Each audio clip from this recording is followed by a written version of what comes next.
Summer is here, and it brings with it SWTOR's summer event, the Nar Shaddaa Nightlife.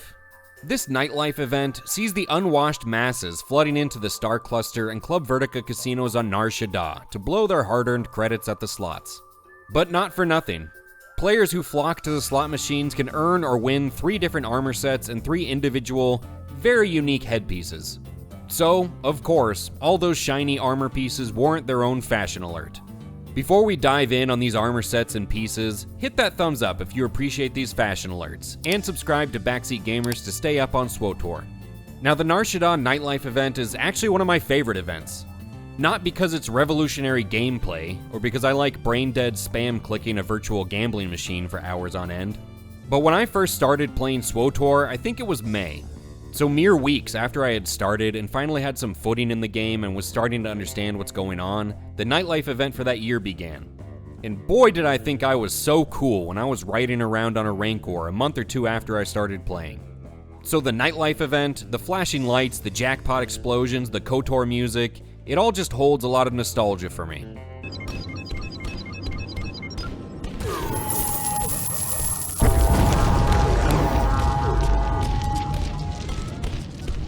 But if you can't drape yourself in nostalgia with this event, then you can at least drape yourself in all of the trappings the event brings with it. And today I'm going through each and every armor piece you can earn or win from the Nar Shaddaa Nightlife event. Now, I've actually had the script for this video done for a few months, but they decided to go and make some unexpected changes to the event. So I'll try and call out those changes as we go, and anything that doesn't get mentioned, I'll cover toward the end. Now, there are a ton of mounts, decorations, companions, and weapons, and everything else you can get from this event, some of which you can see here, but we're here for the armor sets and pieces.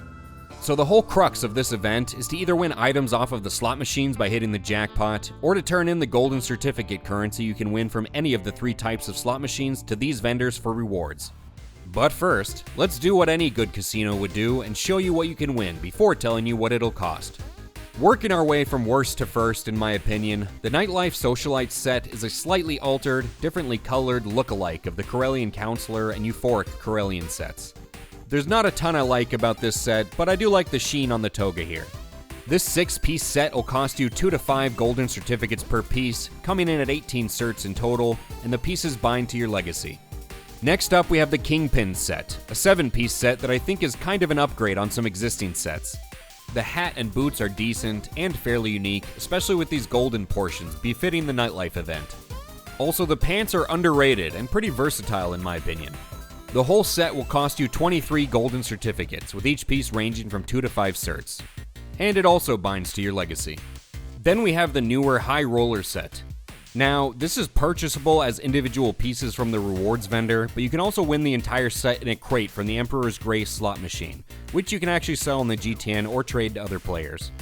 And if you're not having luck in the casino, you can just buy it from other players yourself. This set, which has good textures all over, has a pretty unique, opulent chest piece, and a very nice, also unique belt. I wouldn't say that the set as a whole is incredible, but a lot of these pieces individually are really good. I use these pieces a lot. The bracers, the chest, and the helmet also have a great hovering glow effect to them. So I often sneak these bracers onto other outfits just to get this added detail. Each piece sold by the vendor ranges from 12 to 20 certificates, with the whole set costing 104 golden certificates.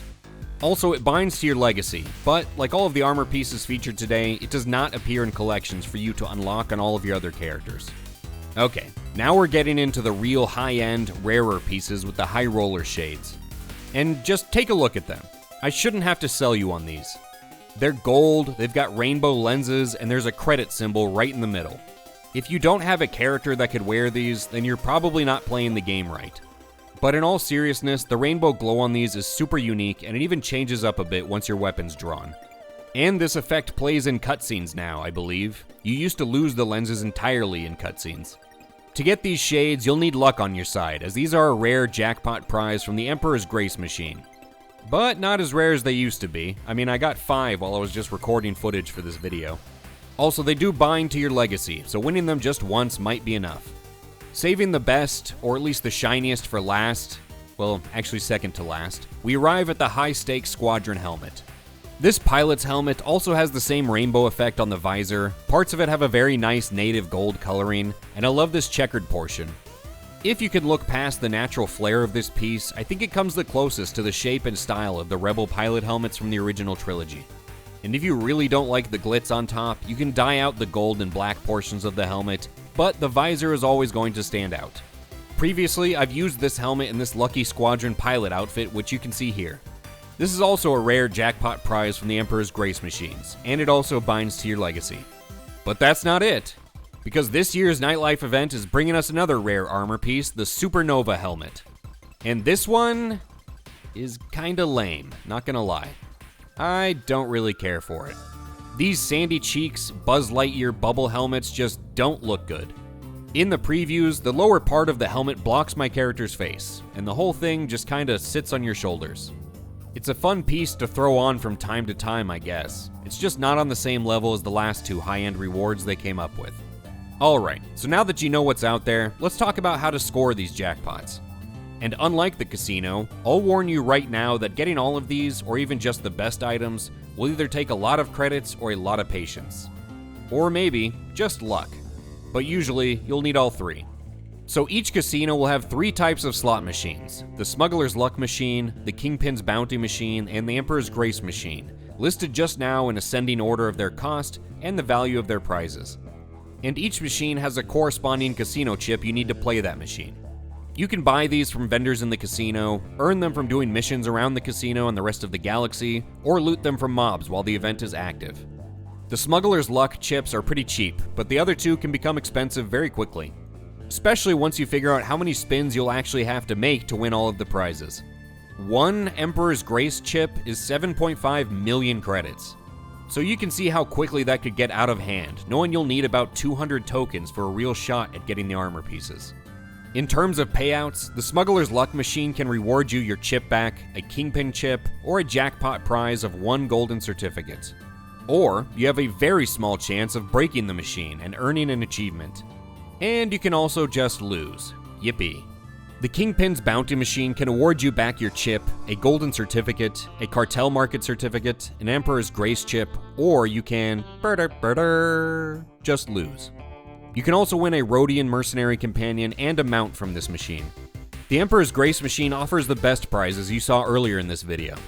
From this machine, you can win the golden and cartel market certificates like with the Kingpin machine. But more importantly, you can win the High Roller Shades, the High Stakes Squadron Helmet, the High Rollers Armor Set, and the Supernova Helmet. And on top of all that, you can win 6 different mounts, 4 different pets, 6 different weapons, and the companion mentioned earlier. Or, in years past, you could just lose. But this year it looks like they've removed that option, so you're guaranteed to at least get your chip back, it would seem. All 3 of these machine types also have a max bet version that requires the max bet version of the corresponding chip. These max bet chips cost 20 times as much as a regular chip, and I believe that you get an increased chance at winning the jackpot prizes from these machines. At least I assume so. I've always looked at the max bet machines as something of a scam to accelerate players' credit sync, so I haven't partaken in these machines much. But you can also turn in 20 of the regular types of chip for the max bet version, so if you're looking to just lose your money faster, this is the way to do it.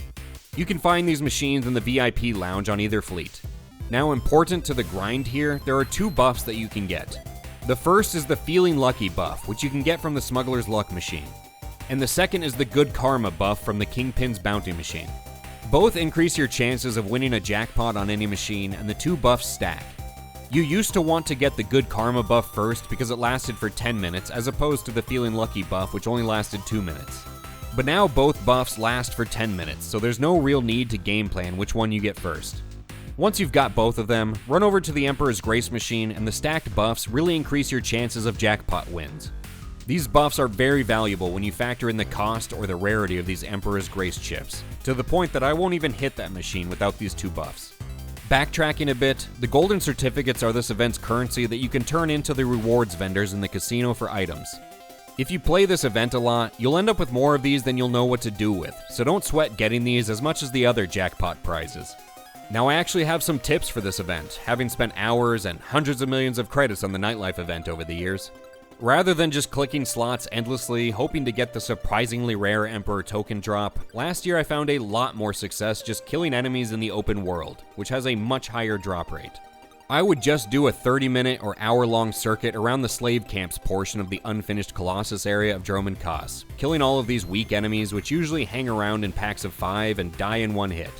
Doing that, I was getting 30 to 40 tokens each hour, something like that. I can't remember the number exactly, but it was a pretty decent amount, far more than you'd get running flashpoints or doing the casino quests. And give me a wave if you see me there this year. You can also get these chips as drops from flashpoints, operations, etc., but open world killing is way more efficient. I'd load up about 50 Emperor chips on a character, then just hit the Kingpin slots until I got the Good Karma buff, then the Smuggler's Luck machines for the Feeling Lucky buff, and then hit the Emperor's Grace machine until the buff resulted in a jackpot and the buffs were consumed. Or I'd stop if the buffs wore off before I hit a jackpot. The High Roller Shades and High Stakes Helmet are some of the top prizes, so they don't drop as often as things like these pets. Still though, with being able to grind out that many Emperor's chips, it wasn't too difficult to get these armor drops. It can still be time consuming, however. You're going to need some credits to cash in with though if you want to build up enough chips to realistically score some of these high-end armor pieces before the event ends. And you'll have to do a fair amount of slot clicking throughout the event if you want to go at it in a cost-effective manner. And another small tip that everyone figures out pretty quickly is you can hit 2 or 3 or apparently even 4 machines at a time while the first one is still spinning, making the grind more time efficient. You'll have to move around some to hit 3 at a time with the Kingpin's bounty machines, but you can hit 2 at a time without moving if you position yourself correctly. And there are a handful of guides out there detailing this event, so check those out if you're looking for more information or tips. If it's your first time taking part in this event, then I recommend going about it the way the game intended, at least for the first week.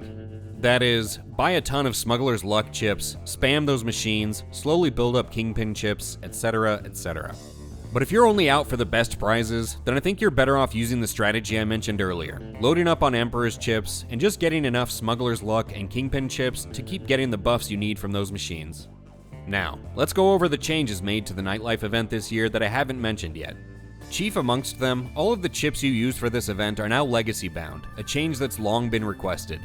I myself certainly never enjoyed jumping around to all of my tunes, trying to remember where I had a few Emperor's Grace chips stashed away. So this is a welcome change.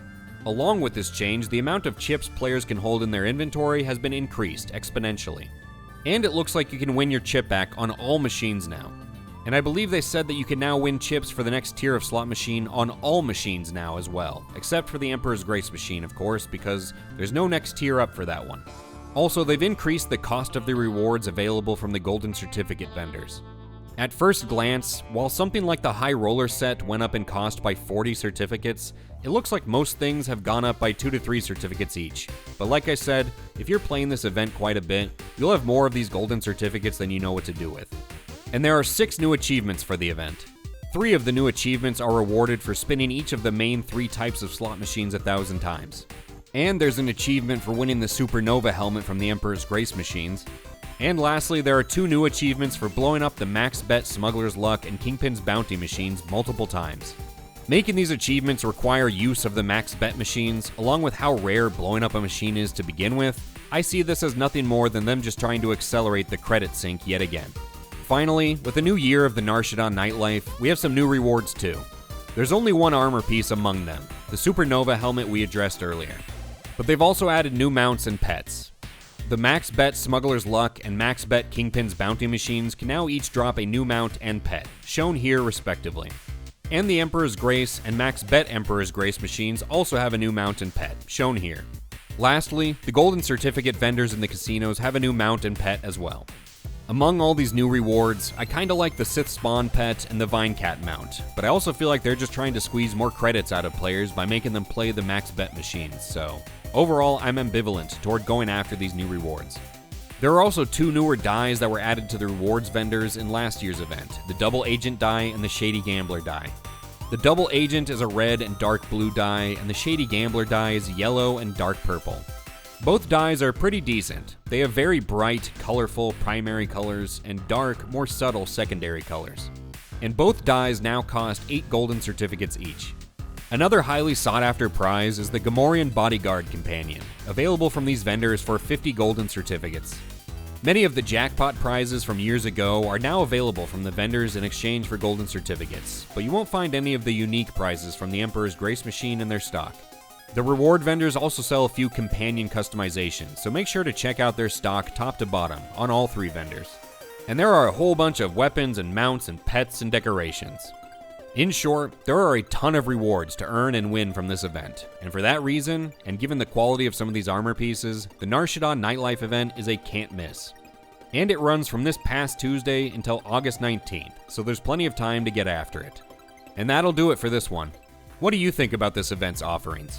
What's your opinion on this goofy new helmet? Any pieces here you're hoping to get this summer that you've missed out on in previous years? Let me know down in the comments. And remember to like the video and subscribe to Backseat Gamers for more fashion alerts and other SWTOR content. Happy clicking, good luck, good karma, feel lucky, and I'll see you in the next one.